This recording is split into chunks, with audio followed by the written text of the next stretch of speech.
O pessoal que gosta de receber amigos em casa sempre tem aquela dúvida. Qual é a ordem certa de eu servir os vinhos? Se eu vou servir numa mesma noite, sei lá, 3, 4, 5 vinhos diferentes.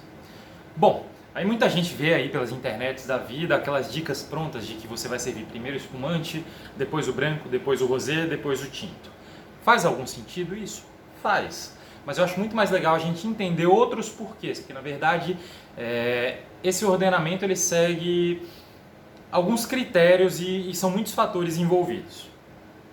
Então, a primeira preocupação, qual é? A de a gente não deixar que o vinho anterior interfira no sabor do próximo, né? Isso é a coisa que mais preocupa as pessoas.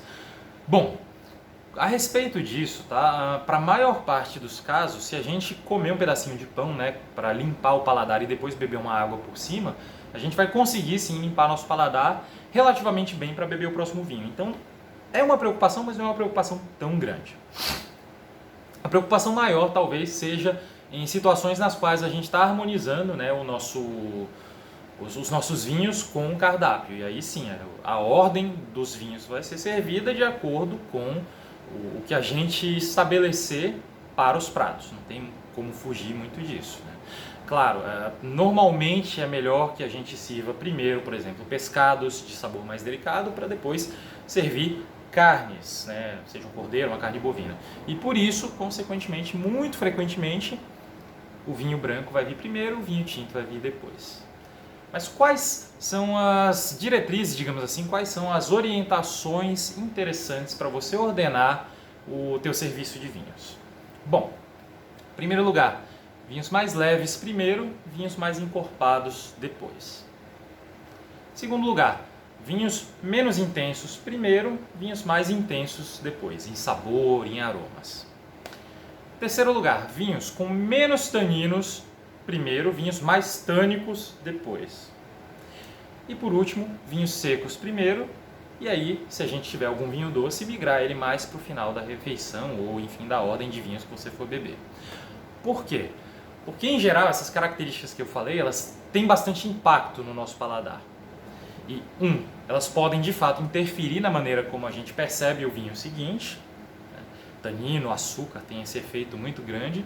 E, em segundo lugar, elas podem interferir psicologicamente também, né? Por serem vinhos mais cheios, vinhos mais impactantes mesmo, se a gente bebe algo mais delicado, mais leve depois, pode parecer sem graça, por uma questão de comparação.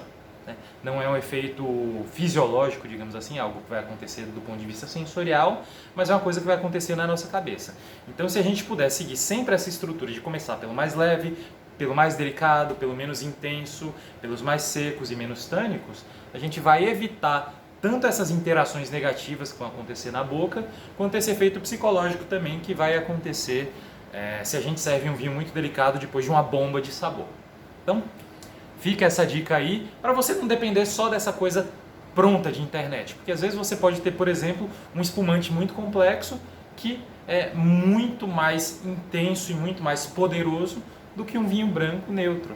Você pode ter um vinho rosado que é muito mais levinho do que um branco barricado, encorpado, que vai ser servido depois.